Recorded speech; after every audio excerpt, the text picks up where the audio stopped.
आदाब, मैं हूं विशाल आजम। हम लगातार आपको खबर दे रहे हैं किस तरह से बंगाल और असम में जो पहले मरहले के तहत वोटिंग हो रही है, वोटिंग का ट्रेंड क्या है, कितनी बड़ी तादाद में वोटर घरों से बाहर आ रहे हैं।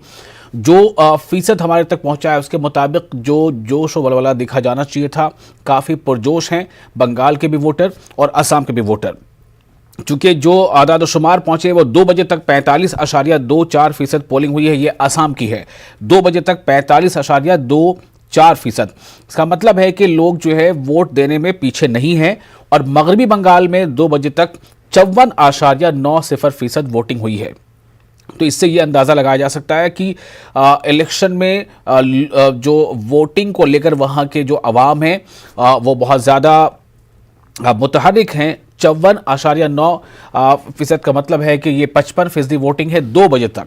जबकि अक्सर देखा जाता है कई बार दूसरी रियासतों में कि 50 के ऊपर वोट अगर हो गया तो इसे माना जाता है कि ठीक ठाक पार्टिसिपेशन हो गया। लेकिन अगर ये 2 बजे तक 54.9%, इसका मतलब ये है कि अगर इसी रेशियो में वोटर घरों से बाहर आते रहे, वोटिंग करते रहे, तो ये 70 के आसपास या उसके पार भी जा सकता है। ऐसा ही लगभग जोश असम में भी देखा जा रहा है। असम में दोपहर 2 बजे तक 45.24% वोटिंग हो चुकी है। असम में जो वोटिंग है वो बहुत दिलचस्प इस मानों में है कि असम का जो ऊपरी असम का इलाका है, जिसे अपर असम कहा जाता है, उन इलाकों में वोटिंग हो रही है। कुल वहां पर 126 सीटें हैं और 126 सीटों में से 47 सीटों पर वोटिंग हो रही है। अगर 2016 का आंकड़ा देखेंगे तो इन 47 में से बीजेपी और उसके साथ जो अलायंस पार्टनर थी एजीपी असम गण परिषद, इन दोनों ने मिलकर खासा सीटें वहां पर हासिल की थी, 40 से ज़्यादा। और ऐसे में ये 40 सीटें तकरीबन। और इस बार इसका मतलब सीधे तौर पर यही है कि क्या कांग्रेस बनाम बीजेपी इस पहले मरहले में, ये ऐसा आंकड़ा है। बातें भी यही की जा रही है कि कांग्रेस बनाम बीजेपी ही है। और इस बार जो अलग है चीज़ वो यही है कि असम में कांग्रेस ने इस बार AIUDF यानी बदरुद्दीन अजमल की all India United democratic front से समझौता किया हुआ इत्तेहादी पार्टी है। और भी कई पार्टियां हैं जो पिछली बार बीजेपी के साथ थी, लेकिन अब वो CAA की मुखालफत में वजूद में आई और अब वो कांग्रेस के फोल्डर में है, इनके साथ है। 2-3 पार्टियां ऐसी भी हैं जो CAA की मुखालफत तो कर रही हैं, लेकिन वो ना तो NDA के साथ हैं ना फिर UPA के साथ हैं। उनमें एक रायजोर दल है और असम जातीय परिषद, ये दोनों अलग से अपने कैंडिडेट खड़े कर रहे हैं। हालांकि पॉलिटिकल पार्टी है, लेकिन वो इंडिपेंडेंट तौर पर अपने उम्मीदवार खड़े कर रहे हैं। तो इसलिए अब सवाल यहाँ पर ये पैदा होता है कि जो माहिरीन है उस बारे में थोड़ा तजब्जुब में है कि आया रायजोर दल और असम जातीय परिषद, इनके खड़े होने से नुकसान किसका होगा? क्या इनके खड़े होने से, इनके मैदान में आने से NDA का नुकसान होगा, यानी बीजेपी और AGP का जो गठबंधन उनका नुकसान होगा, या फिर इनके खड़े होने से कांग्रेस का ही नुकसान होगा? चूंकि कुछ लोग ये कह रहे हैं कि अगर ये जो बरइख्तियार जमात है उनके खिलाफ अगर ये एक वोटिंग है तो ये अगर नहीं होते तो इसका मतलब उनके खिलाफ जो वोट है वो कांग्रेस या UDF को मिलता। लेकिन चूंकि अब ये अलग से खड़े हैं तो इसमें ये सब कुछ टिका हुआ है कि इन 47 सीटों में से ये जो रायजोर दल असम जातीय परिषद है, इनके खड़े होने से, और रायजोर दल के जो लीडर है अखिल गोगोई, बहुत बड़े एक वो एक्टिविस्ट हैं। हालांकि वो फिलहाल जेल में हैं, और वो जेल में है लेकिन फिर भी वो चुनाव लड़ रहे हैं। उनके बहुत सारे मददगार, उनके स्टूडेंट्स कम्युनिटी में से, फ्रेटर्निटी में से लोग जो हैं, और सिर्फ इतना ही नहीं बल्कि मुल्क के दूसरी रियासतों से भी लोग उनकी पार्टी के लिए और उनके हक में सपोर्ट के लिए वहाँ पहुँचे हैं। अब कितना ये रंग दिखा पाएगा ये नतीजों पर ही पता चलेगा। तो इस तरह से असम में जो है ये एक अहम मुकाबला है कि चाय बागान की जो आबादी है, चाय बागान के मजदूरों की आबादी है, वो बहुत इन्फ्लुएंशियल है इस पहले मरहले वाले में। तो अब नतीजा क्या होता है? क्या बीजेपी AGP के जो कॉलिशन है उससे इसमें नुकसान उठाना पड़ेगा, या वो अपनी कामयाबी को बरकरार रख पाएगी? हम आगे आपको अपडेट देते रहेंगे। इसी बीच कांग्रेस लीडर जयवीर शर्गिल ने असम और मगरबी बंगाल में बीजेपी को शिकस्त मिलने का दावा किया है, जैसा कि हरीफ पार्टियों के लीडर करते हैं। सुनते हैं क्या कहा इन्होंने। बांग्लादेश दौरे पर गए प्रधानमंत्री नरेंद्र मोदी ने इंदिरा गांधी की तारीफ की। उन्होंने कहा कि मुक्ति संग्राम के दौरान वो भी जेल गए थे और उन्हें भी मौका मिला था बांग्लादेश के लिए जो लड़ाई लड़ी जा रही थी उसमें अपना सहयोग देने के लिए। हमारे साथ कांग्रेस के प्रवक्ता जयवीर शेरगिल है। जयवीर, पीएम के इस खुलासे को किस तरह से आप देखते हैं? देखिए, माननीय प्रधानमंत्री के कितने राज हैं। देश को हर चुनाव में एक उनका नया राज पता लगता है। मैं तो कहूँगा देश हित में माननीय प्रधानमंत्री ने किस थाने में गिरफ्तारी दी, किस पुलिस कर्मचारी ने उनको गिरफ्तार किया, इस पे एक पूरी किताब और पुस्तक आनी चाहिए कि ये कब बांग्लादेश का ये कौन सा छुप छुपा के कौन सा सत्याग्रह कब हो गया जिसमें माननीय प्रधानमंत्री थे। उस थाने की भी तस्वीरें आनी चाहिए, उनके साथियों ने जो उनके साथ चले उनकी भी तस्वीरें देश को देखनी चाहिए। दूसरी बात, माननीय प्रधानमंत्री ने भी कल देश को बताया कि वो भी खुद एक आंदोलन जीवी हैं। आज भले वो आंदोलन जीवियों को पर खिल्ली उड़ाते हैं, उंगली उठाते हैं, पर आज चुनाव में उन्होंने भी अपने आप पे बंगाल असम का चुनाव लगा है जिसके संदर्भ में बांग्लादेश गए हैं, अपने आप को सर्टिफिकेट आंदोलन जीवी का दे दिया है। तो मुझे लगता है कल पूरे बांग्लादेश के लोगों को, भारत के लोगों को आश्चर्य भी हुआ है ये कि कौन सा सत्याग्रह था, उसमें और जानकारी होनी चाहिए माननीय प्रधानमंत्री के लिए। मुझे लगता है मीडिया चैनल्स को भी इसका एक उत्सव बनाना चाहिए, उस थाने में रिपोर्टर भेजने चाहिए ताकि इतना बड़ा जो महान सत्याग्रह था, जो उन्होंने जहां गिरफ्तारियां दी हैं, हम सभी लोगों को, युवाओं को उसके बारे में पता चले। जबीर, 2 राज्यों में चुनाव शुरू हो गए। पहले फेज का आज चुनाव हो रहा है बंगाल और असम में। क्या उम्मीद लग रही है, किस तरह से, क्योंकि वोटिंग परसेंट की अगर बात करें तो आसाम की जगह पश्चिम बंगाल में वोटिंग प्रतिशत अब ज़्यादा हो रहा है, लोग ज़्यादा बाहर निकलकर वोट कर रहे हैं। पहले चरण का चुनाव भारतीय जनता पार्टी को पहला जोरदार झटका देने वाला है। जहां तक आपने असम की बात की, असम की जनता ने ये तय कर लिया है कि भाजपा को एक कड़वी चाय पिलानी है जिसमें वोट की मिठास नहीं होगी, बल्कि भाजपा के प्रति जो गुस्सा है उसकी भड़ास का स्वाद होगा। ये तय है। ब्रह्मपुत्र भारतीय राष्ट्रीय कांग्रेस को आशीर्वाद देने वाली है और भारतीय जनता पार्टी को दंड देने वाली है। भाजपा की नाकाम सरकार को 2 मई को बाय बाय होने जा रहा है। जहां तक अब आपने बंगाल की बात की, भाजपा के नापाक इरादे वहां नहीं पूरे होने चाहिए, पर आपके चैनल के माध्यम के थ्रू सुबह ही कुछ मीडिया में खबरें आ रही थी, कुछ मशीनें नहीं चल रही। तो चुनाव आयोग, इलेक्शन कमीशन का कर्तव्य है, धर्म भी है कि बंगाल का चुनाव और बंगाल की जो अगली सरकार है वो चुनाव आयोग के कानून और नियमों के अनुसार आए, ना कि भाजपा के धनबल और ये जो बाहुबल है उसके अनुसार आए। तो जो भी the fair and free election की जिम्मेदारी इलेक्शन कमीशन पे है। और तीसरा मैं कहूँगा, ममता दीदी ने कहा कि बंगाल में खेल होबे, माननीय प्रधानमंत्री ने कहा खेल शेष होबे, पर आप देखने वाले शायद बंगाल में अब सरप्राइज होबे। जो कांग्रेस और लेफ्ट का गठबंधन है वो एक सरप्राइज एलिमेंट देने वाला है। धन्यवाद। कैमरा पर्सन सत्यप्रकाश के साथ रंजीता झा, न्यूज़ 18 नेटवर्क। तो ये आपने देखा किस तरह से जो भी हरीफ जमात है उसके बारे में दूसरी जमात क्या कहती है। और ये अच्छी बात भी है, कहा जाता है कि जब जंग भी होती है तो जो सिपह सालार होता है या जो भी बड़े फौजी होते हैं वो उस वक्त तक अपनी हार शिकस्त या हार को तस्लीम नहीं करते जब तक कि आखिरी नतीजा सामने ना आ जाए। तो खैर अभी तो वोटिंग ही हो रही है और हर कोई पार्टी का लीडर यही कह रहा है कि हम जीत रहे हैं, हम जीत रहे हैं। चलिए अच्छा, ऐसे कम से कम जो उनके वर्कर्स हैं जो किसी भी तरह से इसमें सपोर्ट कर रहे हैं या उनके अपने जो वोटर्स हैं उनमें एक हौसला तो आएगा, ये ज़रूरी है। और हमारे साथ इस वक्त ख़ास 2 मेहमान हैं, हम उनका नाम आपको बताते हैं। हमारे साथ हैं दानिश इकबाल, बीजेपी के तर्जुमान हैं, और खालिद इबादुल्ला, टीएमसी के तर्जुमान हैं। दानिश और खालिद, जमीन पर लड़ाई ऐसा बताया जा रहा है कि इन्हीं दोनों की है। हालांकि जो थर्ड फ्रंट है बंगाल में, जिसे संयुक्त मोर्चा कहा गया है, उसने अपनी मुहिम में यूथ को आगे किया है। थर्ड फ्रंट जो है यूथ को लेकर चल रहा है और उसमें उसे पूरा भरोसा है कि यूथ जो है कुछ नया कुछ कर पाएगा। फिर भी चूंकि थर्ड फ्रंट से हमारे बीच कोई अभी है नहीं, इसलिए हम आप दोनों से ही बात करना चाहेंगे। दानिश, 30 में से कितनी सीटें, पहले मरहले की 30 में से कितनी सीटें? 2016 में आपके पास एक भी सीट नहीं थी, लेकिन इस बार कितनी सीटें?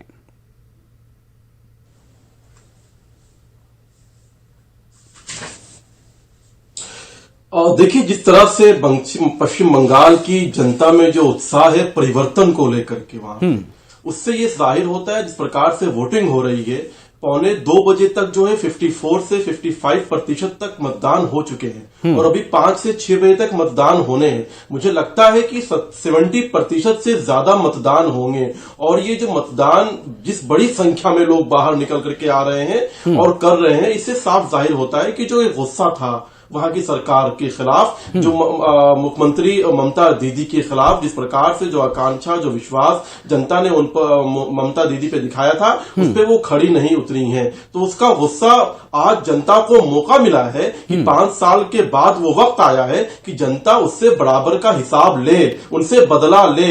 और वो जनता जो है, जो आज 30 सीटों पे चुनाव हो रही है, उसमें भारतीय जनता पार्टी जो है बहुत, देखिए आंकड़ा 30 में 25 है कि 28 है कि 20 है, इसमें मैं जाना नहीं चाहता हूं, लेकिन मैं इतना बहुत स्पष्ट कह देना चाहता हूं विशाल भाई आपके चैनल पे कि भारतीय जनता पार्टी के प्रति वहां की जनता में अपार उत्साह है। उसका नजारा चुनाव प्रचार में भी दिखा था और आज जब मतदान हो रहा है उसमें भी साफ देखा जा रहा है कि जनता ने बढ़ चढ़कर गांव गांव तक, बूथ तक हमने अपने संगठन को वहां मजबूत किया है। आखिर हम मजबूत क्यों हुए? पश्चिम बंगाल की जनता की आकांक्षा और जो विश्वास है वो क्यों बढ़ रही है भारतीय जनता पार्टी पे? इसलिए कि हमने जमीनी स्तर पर कार्य किया है, हमने संगठन को मजबूत किया है, इसलिए हमें पूरा विश्वास है कि हम वहां पे काफी अच्छी संख्या में पूर्ण बहुमत के साथ जो है चुनाव जीतेंगे और अपनी सरकार बनाएंगे। ठीक है खालिद इबादुल्ला, पहला फेज है, अभी तो 7 फेजेस बाकी हैं। पहले ही फेज में बीजेपी का दावा है कि वो बहुत मजबूती के साथ इन इलाकों में भी अपनी जीत दर्ज करेंगे। टीएमसी का क्या कहना है? आप 30 में से कितनी सीटें अपनी बचा पाएंगे? आपने पिछली बार 27 जीता था।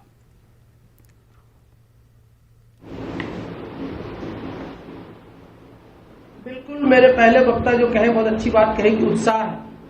भारतीय जनता पार्टी के वर्करों कार्यकर्ताओं पे उत्साह है। भाला भुजाली लेके खड़े, तलवार लेके खड़े, रास्ते पे खड़े होकर डंडा से घरों में जाकर ये धमका रहे हैं कि आप वोट अगर देने जाओगे तो रात को आपके घर में बम बाजी होगी और आपको काट दिया जाएगा। ये भल्ला तो टीवी के माध्यम से हम लोग देखे, वही मिदनापुर में। तो इनका उत्साह ये सही माने में, कार्यकर्ता कौन है, किस तरह के कार्यकर्ता इन लोगों के, लोगों को धमका रहे हैं। जनता उनसे मैं समझता हूँ कि परेशान है और इन्होंने हमेशा यही कहता है कि बहुत जबरदस्त परिवर्तन आएगी। परिवर्तन बिल्कुल आएगी। परिवर्तन ये होगा कि भारतीय जनता पार्टी के लोग जो चिल्ला रहे थे वो चिल्लाना बंद हो जाएगा, यही परिवर्तन है। क्योंकि आपने देखा कि ममता बनर्जी आज जब वोटिंग हो रहा था, पोलिंग हो रहा था, ममता बनर्जी उसी बगल एक मिदनापुर इलाका में, पिंगला में अपनी मुहिम चला रही थी। तृणमूल कांग्रेस के कुछ प्रत्याशी के साथ बैठकर स्पीच दे रही थी। तो उन्होंने ये भी कहा कि हम लोग न किसी से डरे हैं और न किसी से डरेंगे। वो नंदीग्राम के बारे में बहुत से लोग कह रहे हैं कि वो हार जाएंगे, या फिर आज का अभी नंदीग्राम छोड़ते हैं ना, अभी खालिद मैं बात कर रहा हूं इन 30 सीटों पर। ये जो 30 सीटें हैं, झारग्राम, बांकुड़ा, पुरुलिया, मशरकी और मगरबी मिदनापुर, इन 30 सीटों में यह बताया जा रहा है कि वहां के लोगों के हालात में बहुत ज्यादा बेहतरी नहीं आई है पिछले 5-10 सालों में, जब से आपकी हुकूमत है। वहां के लोगों की जो रोजमर्रा के हालात है, कई जगहों तक पीने का पानी साफ नहीं है, गुर्बत वहां पर है। क्या यह सब आप मानते हैं? अगर आप ये सब मान रहे हैं तो क्या ये वजह बन सकती है बीजेपी की इन इलाकों में बढ़त हासिल करने की, जैसा उन्होंने 2019 के लोकसभा इलेक्शन में तकरीबन 18 असेंबली हलकों में बढ़त हासिल की थी? खालिद, देखिए, एक बार क्या है, जनता गलती से, एक बार जनता गलती से, बंगाल की जनता भारतीय जनता पार्टी पे भरोसा कर ली थी। उसी भरोसा के कारण देखिए आज पूरे बंगाल में आतंक फैला रखे हैं। ये लोग सिर्फ मार काट करके ही राजनीति करना चाहते हैं। उत्तर बंगाल में मुझे तो इस पे जवाब देना पड़ेगा। दानिश, क्या ये इल्जाम आप पर सही है कि बीजेपी ने वहां बंगाल में माहौल खराब कर दिया है? ये इल्जाम आप पर है?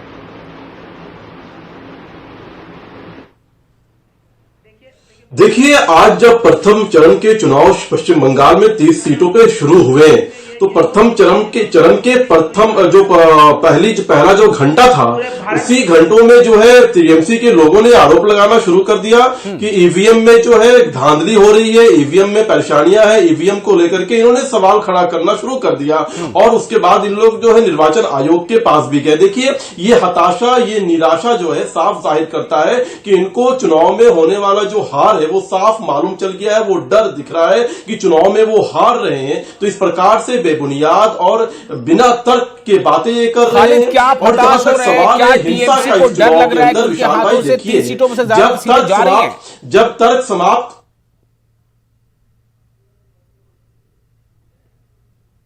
है कि 30 सीटों का इलेक्शन में मैं समझता हूं भारतीय जनता पार्टी का यहां से बिल्कुल सफाया हो जाएगा। और उनका ये भी कह दूं कि जिस तरह से अमित शाह जी ने चिल्ला कर कह रहे थे कि 200 पार हो जाएगा, तो उनका कहीं ना कहीं मशीन में देखने को मिल रहा है। ऐसा लग रहा है कि एक मतदान अपनी मत को वहां पे दिया, कोई बाहर निकल के उसके ऑफिसर को भी कहा कि हम तृणमूल कांग्रेस के बटन को दबाए हैं। जब ईवीएम में बटन दबाया तृणमूल कांग्रेस का, वीवीपी पैड में जब कमल फूल का फोटो दिखाई देता है, तो उनको ये कंप्लेन किया गया। तो इससे साबित हो रहे कहीं ना कहीं अमित शाह, नरेंद्र मोदी जी मिलकर इस घटना को मैं समझता हूं देने की कोशिश कर रहे हैं। और मुझे उम्मीद है कि जनता अगर सारी जनता अगर वोट दे देती है, उन्होंने कहा कि 90%, यहाँ पे एक ट्रेडिशन है, इस आज की बात नहीं, इनको बंगाल का नैतिक, बंगाल का अस्तित्व, बंगाल की संस्कृति, बंगाल के लोग का मालूम नहीं है। बंगाल ये लोकतंत्र का एक पर्व बनाते हैं, यहाँ पे लोग आके वोट देते, चाहे वो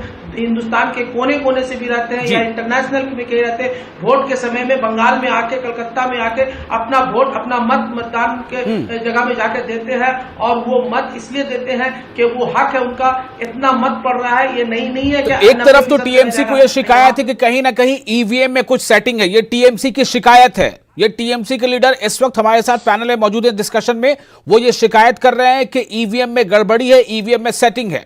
ये टीएमसी के लीडर का कहना है। लेकिन दानिश, सवाल इस बात को लेकर है, और खालिद आपसे मैं ये सवाल पूछ रहा हूं कि अगर मशीन में ही गड़बड़ी है, जैसा कि आप इल्जाम लगा रहे हैं खालिद इबादुल्ला, तो फिर आपकी इस मेहनत का फायदा क्या है?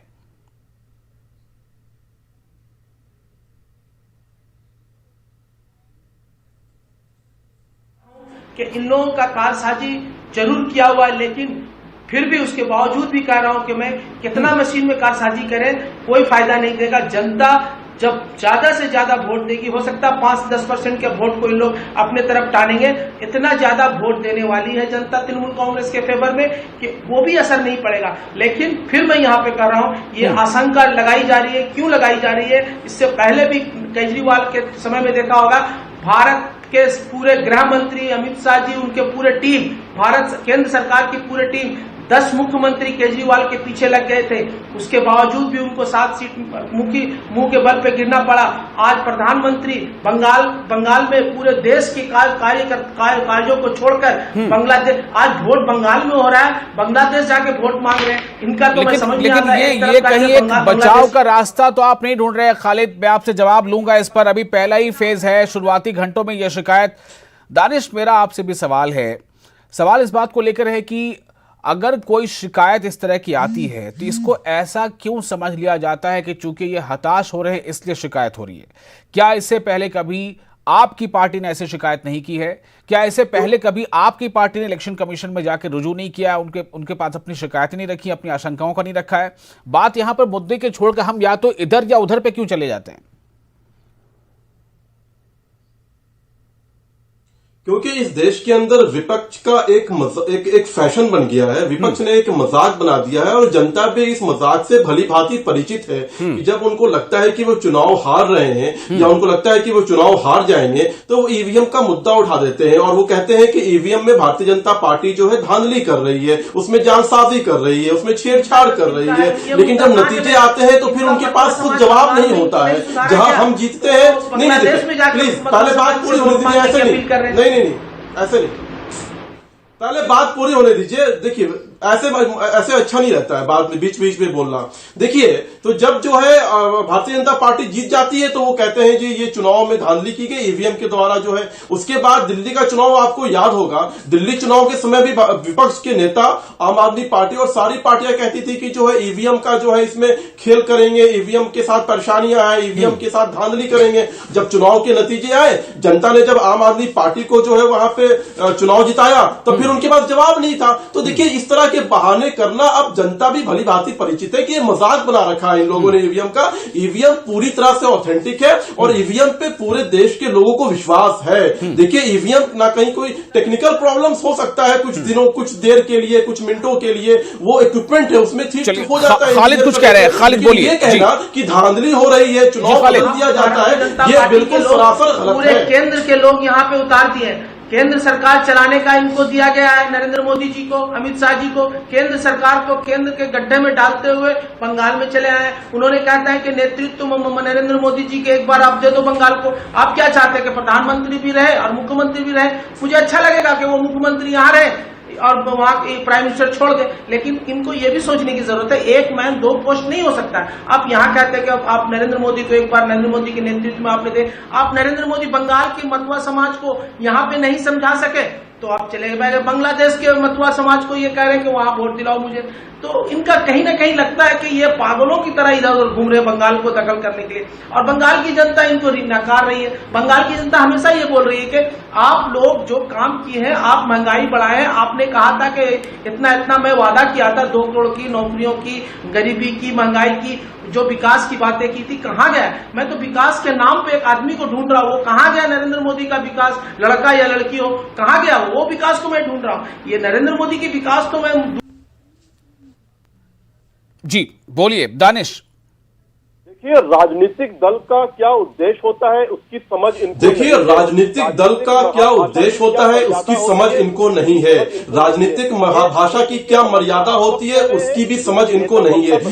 ये इनके प्रवक्ता अपशब्द कह रहे हैं। इनकी नेता ममता बनर्जी ने भी आज प्रधानमंत्री को लेकर के अपशब्द किया है, हम सब जानते हैं। तो ना इनको राजनीतिक दल होने के नाते उसका उद्देश्य पता है, ना राजनीतिक भाषा की मर्यादा है। देखिए, राजनीतिक दल होने के नाते हर एक राजनीतिक दल का उद्देश्य होता है कि देश में कहीं भी चुनाव होगा, चाहे वो असेंबली का हो, पार्लियामेंट का हो, चाहे वो जो है लोकल बॉडीज का हो, वहां पे जाकर के जो है चुनाव में लड़ना है, शिद्दत के साथ जाना है और एक ही उद्देश्य होता है कि अपनी पार्टी को जिताना है। अपनी पार्टी का अच्छा परफॉर्म करता है। भारतीय जनता पार्टी एक राष्ट्रीय पार्टी है और भारतीय जनता पार्टी के पास बड़े बड़े नेता है, वरिष्ठ नेता है, बड़े चेहरे हैं, इसलिए हर एक कार्यकर्ता हर प्रदेश में जाता है और जाकर के चुनाव लड़ता है। आपके भाषा पे शालीनता भी नहीं है, आप लोग सभ्यता के रूप में ये राजनीति करते नहीं है। इनका एक ही जो सोच है, जिस तरह से ये बंगाल के सरजमी को ये दखल करे, यही इनका सोच है और कुछ नहीं। चाहे उस पैसे के बल पे, चाहे वो गुंडागर्दी के बल पे। मैं जानता हूं कि पैसे इनके पास कितना है, जो हर मध्य प्रदेश के कई एमएलए को खरीद कर सरकार को गिरा दिया, राजस्थान के गिराने की कोशिश की थी तो नाकामयाब हुए। नॉर्थ ईस्ट में सारे सरकार कांग्रेस की थी, उन लोगों को गिराकर ये लोग अपने दखल करने की कोशिश की। हेलो जी, चलिए ठीक है, ये इल्जामात का सिलसिला यूं चलता रहेगा और खासतौर से तब जबकि इंतखाबी माहौल है। दानिश, मैं आपके पास आता हूं इस बात को लेकर के 2016 में बीजेपी ने 3 सीटें हासिल की 294 में से, और 2019 में जब लोकसभा का इलेक्शन था तो बीजेपी ने वहां 18 सीटें हासिल कर ली। ठीक है, इस पर वोटिंग परसेंटेज भी बढ़ा बीजेपी का 2019 के लोकसभा इंतखाब में, और ये जो 30 सीटें हैं, इन 30 सीटों में से 16 या 17 असेंबली हलकों में आपका वोटिंग परसेंटेज भी काफ़ी बढ़ा और आपने बढ़त बनाई, और शायद उसी पर आपकी ये उम्मीद है कि आप इसमें आगे बढ़ेंगे। लेकिन दानिश, मैं एक चीज़ जानना चाहता हूँ आपसे ही, क्या लोकसभा के नतीजे को विधानसभा के नतीजों से मिलाना ये कितना ये सूटेबल है? चूँकि अक्सर आप लोग ही ये कहते रहते हैं कि विधानसभा की जो मुद्दे होते हैं वो अलग होते हैं, देश का मुद्दा जब लोकसभा का इलेक्शन होता है उसमें देश के मुद्दे जो है वो हावी होता है। तो बीजेपी को ये क्यों लगता है कि लोकसभा में हमने जो बढ़त हासिल की थी असेंबली सेक्शंस में, असेंबली कॉन्स्टिट्यूएंसीज में, वो बढ़त हमें असेंबली इलेक्शन में भी हासिल रहेगी? ऐसा क्यों लगता है? यकीनन लोकसभा के मुद्दे अलग होते हैं, पूरे देश लेवल पे होते हैं, नेशनल लेवल पे होते हैं, और निश्चित तौर पर जो लोकल असेंबलीज के चुनाव होते हैं वो प्रदेश तक सीमित होते हैं। इसमें कोई दो राय नहीं है, प्रदेश के मुद्दों पे चुनाव होते हैं। लेकिन देखिए, हम ये कह रहे हैं कि भारतीय जनता पार्टी के प्रति जो पश्चिम बंगाल की जनता का जो यकीन है, जो विश्वास है, वो क्यों बढ़ा है? क्योंकि वहां की सरकार जो सरकार माँ माटी मनुष्य की बात करती थी, जो सरकार पश्चिम बंगाल के जनता के कल्याण जिसको करना था, जिसको बुनियादी सुविधाएं देने था, जिसको उनके अधिकारों की रक्षा करना था, उसी सरकार की नेतृत्व कर रही ममता दीदी ने उनके अधिकारों का बंटवारा कर दिया, उनके अधिकारों को बांग्लादेशी घुसपैठियों को दे दिया, उनके हकूक को जो है रोहिंग्या को दे दिया। इसलिए वहां की जनता जो है उस सरकार के नेतृत्व करने वाली ममता बनर्जी से नाराज है, गुस्सा है, और इसकी वजह से भारतीय जनता पार्टी की जो पॉपुलैरिटी है, और बहुत सारे कारण होते हैं एक पार्टी को किसी भी प्रदेश में अगर उसे एक संगठनात्मक तौर पर मजबूती मिलती है तो बहुत सा कारण है। एक तो भारतीय जनता पार्टी की जो कार्य पद्धति है, कार्यशैली है और संगठनात्मक संरचनाएं हैं, जिस प्रकार से हमने वहां जमीनी स्तर पर बूथ तक हमने कार्यकर्ताओं को बनाया है, कार्यकर्ताओं को हमने वहां खोया है, कार्यकर्ताओं ने हमारी जो है राजनीतिक लड़ाई लड़ी, वहां पे अपने जान को गंवाया है। उसके बाद भारतीय जनता पार्टी का जो काम था 6 साल का, पूरे केंद्र सरकार ने जो काम किया था वो भी वहां की जनता देख रही थी, और 6 साल के लिए पश्चिम बंगाल के लिए जो केंद्र की सरकार ने किया वो भी मोदी जी ने जो है सबको बताया कि हमने सालों में कई रिकॉर्ड बने हैं, कनेक्शन दिया, हमने फ्री में बेरोजगारी को लेकर रिकॉर्ड बने हैं, मुल्क में जो एमिकेबिलिटी है, मेल जुल का रिश्ता होता है, उसको लेकर कई रिकॉर्ड बन गए हैं, महंगाई के रिकॉर्ड बन गए, पहली बार पेट्रोल 100 के पार चला गया। क्या ये सब भी फैक्टर होगा क्या? आजम साहब, वीडियो कुछ प्रॉब्लम हो रहा, मैं ऑडियो में रहूं? हाँ बिल्कुल, आप बोलिए, आपकी आवाज बिल्कुल आ रही है, आप बोलिए, जवाब दे सकते हैं आप दानिश जी को। जी कनेक्शन का बोलिए खालिद साहब। तो देखिए, ये लोग बड़ी बड़ी बातें कर रहे हैं कि नरेंद्र मोदी जी ने ये क्या, ये जो वादा किए, कितने वादा पे उतरे उनको पूछिए ना। उनका वादा था गरीबी दूर करना, उनका वादा था 15 लाख रुपया देना, उनका वादा था 2 करोड़ नौकरी देना। आज 45 साल में सबसे ज्यादा बेरोजगारी आज देखने को मिल रहा। उन्होंने कहा था कि 70 रुपया वाली पेट्रोल में सरकार लोगे या 35 रुपया वाली नरेंद्र मोदी की सरकार लोगी, ये भी तो वादा था। उन्होंने कहा था कि डीजल की कीमत को कम करेंगे, उन्होंने कहा था कि सिलेंडर की कीमत को मैं बिल्कुल कम कर दूंगा। और बंगाल की जनता ये सोच रही है कि कब कम आएगा, कब विकास। लेकिन खालिद इबादुल्लाह, आप ये भी याद रखिए, इन्होंने जो किया नहीं किया लोकसभा के इलेक्शन में शायद अवाम इनसे हिसाब ले ले, लेकिन ममता बनर्जी ने क्या किया क्या नहीं किया इन 10 सालों में, ममता बनर्जी ने क्या वादे किए थे इन इलाकों में जो 5 जिलों में आज वोटिंग हो रही है वहां, ये भी याद रखिए कि जनता यानी अवाम इसका भी हिसाब लेगी। देखिए, जरूर मैं कहूंगा, हर वो 5 साल में जनता को हिसाब देने की जरूरत है, और जनता को हिसाब दिए बगैर आप दोबारा सत्ता पे नहीं आ सकते। ममता बनर्जी जनता को हिसाब 5 साल में दी, दोबारा सत्ता पे आई है। फिर जब अभी आया है हिसाब पूरा व्हाइट पेपर में आपने साफ सुथरी अल्फाजों में अपना मैनिफेस्टो और व्हाइट पेपर यहाँ पे प्रकाश कर दिया है। उन्होंने ये भी बता दिया। मैं यहाँ पे विकास की बातें करूँ, मैं जानता हूँ कि मैं यहाँ बंगाल का रहने वाला हूँ, 30 साल से मैं राजनीति कर रहा हूँ। जब हम लोग 15 साल पहले यहाँ से निकलते थे, कोई इजला जाना होता था, मुझे सारा दिन लग जाता था गाड़ी में। अभी वो ऐसा विकास रास्ते का हुआ है कि हम 2.5 से 3 घंटा के अंदर उसी पुरुलिया में पहुंच जाते हैं। चलिए ठीक है, हमारे पास वक्त की कमी है, दोनों के अपने अपने दावे हैं और दोनों अपने दावों में मजबूत हैं, अपने दावों में अड़े हुए हैं। सवाल इस बात को लेकर है कि किसी के दावे में कितनी सच्चाई है और किसके दावे में कितनी सच्चाई नहीं है। इसका जो पैरामीटर है, इसको जो नापने वाली मशीन है वो वोट है। आवाम का वोट किसके दावों पर ज्यादा पड़ेगा, किस पर कम, ये जाहिर है तो 2 मई को पता चलेगा। लेकिन हाँ, ये है कि हम कुछ ट्रेंड्स पर, कुछ मुद्दों पर, कुछ ना हुआ उस पर, कुछ वादे वफा नहीं हुए उस पर बातचीत तो कर ही सकते हैं। आप दोनों का बहुत बहुत शुक्रिया, दानिश साहब और खालिद इबादुल्लाह। और नाज़रीन, फिलहाल एक छोटा सा ब्रेक लेते हैं, आप बने रहें न्यूज़ 18 उर्दू के साथ।